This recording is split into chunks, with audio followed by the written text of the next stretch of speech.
What's with bad games?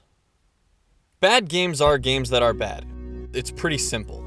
Let's first concede to the fact that when it really comes down to it, it's an opinion, but there definitely is a list of games that are nearly universally considered to be bad. The first well-known bad game was 1982's E.T. the Extraterrestrial for the Atari 2600, based on the film of the same name. For those unfamiliar with the story, the game sold outrageously poorly.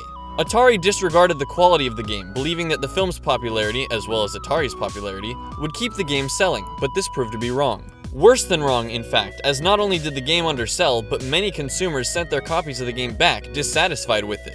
With millions of returned and unsold cartridges, Atari decided for whatever reason to dispose of them in a landfill in New Mexico. For a long time it was just an urban legend, but the landfill was recently excavated and the story was true. Not only was this game bad as in not fun and poorly designed, but it was bad for video games as a whole. The whole episode of the game is largely cited as the main reason for the video game industry crash of 1983, when many video game companies, including Atari, nearly went bankrupt. Basically, bad games are powerful. As many bad games as there are, one has to wonder, what's the worst game? The worst game is Burger Time, because in it, you're constantly chased by sausages. No, I'm sorry. When I said worst, I meant like bad, not like German sausages. Oh. Yeah. Well, this is awkward. Yeah, it's pretty awkward. But he does have a point. In order to define the worst game, we first have to define what we mean by worst. Yes, worst is completely subjective, but it can consist of objective elements as long as we give it a proper definition. We could say that bad means poorly designed. Poor design can span a range of topics, such as not telling the player what to do or just telling them to do the same thing over and over again. One contender for this category would be Sneak King for the Xbox and Xbox 360. The game is simple and asks the player to do the same thing over and over.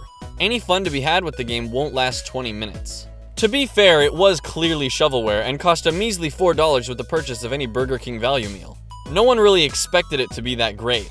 And that's another reason a game can be perceived as bad. Anticipation. Games that people had high hopes for, but upon release just didn't live up to expectations. Even a highly anticipated game that's not bad can be considered bad, if only because people expected too much and were let down. A prime example of this would be Duke Nukem Forever. The game took 15 years to develop and was met with mostly negative reviews. It just wasn't the game everyone had spent so long anticipating. When you have 15 years to get your hopes up, even a great game would be disappointing. Here's to hoping Half-Life 3 isn't like that. Another definition of bad is clunky or mechanically broken. Games that simply do not play or work as intended, riddled with glitches and sometimes just unplayable. Many games fall under this category, such as Superman 64 and Sonic 06. Superman 64 is unresponsive, and as a result it can be hard to play. Other games that function similarly can be fun, but Superman 64 is just too glitchy and buggy to be worth anyone's time. Sonic 06 is another fine example. Due to time constraints and lack of developers, the game was very hastily put together and not tested for quality before release. This resulted in a flawed game full of defects and awfully lengthy loading times. Other games notable for their clunkiness are the Zelda CDI games. Most know these games for their cutscenes, but they're actually pretty poor games. This can be attributed to the fact that the Philips CDI wasn't designed to be a video game console. This resulted in the gameplay being laggy and cluttered. So what can we take away from bad games? Is there anything other than them being bad? Let's think of some games we've listed thus far. E.T. Extraterrestrial, Sonic 06, Superman 64, Zelda CDI. Despite being widely panned games, there's a common theme among these games other than that they're bad. They're famously bad. They've adapted from the bad games that they are into fun internet inside jokes. Superman 64 is now often brought up as one of the worst games of all time, but it's brought up jovially. Sonic 06 has evolved from the broken game it was into the fun internet meme it is today, subject to many fun Let's Plays. If you search Sonic 06 on Google, one of the first results is a Let's Play of the game. Like I mentioned earlier, the Zelda CDI games are very well known, if not for the gameplay, but for the cutscenes that have turned the whole series into memes.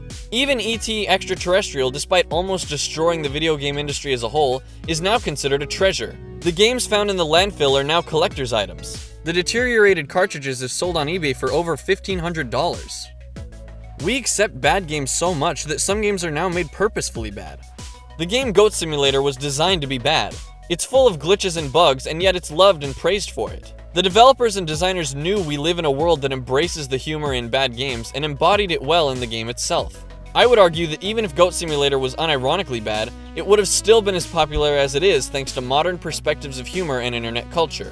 In the 80s, a bad game had the potential to destroy the video game industry, but today, a bad game is a cultural phenomenon. These games are almost celebrated for how bad they are thanks to the internet. So what's the point?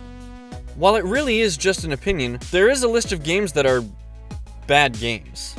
Bad games are strong and can have real-life implications outside of whatever it is that makes them bad. Games can be bad for a multitude of reasons, including poor design, anticipation letting players down, and glitches or other general unplayability. Before, bad games meant certain doom not only for the game itself, but possibly other games as well. But today, they're revered for the silliness that they bring into our lives. And that's what's with bad games.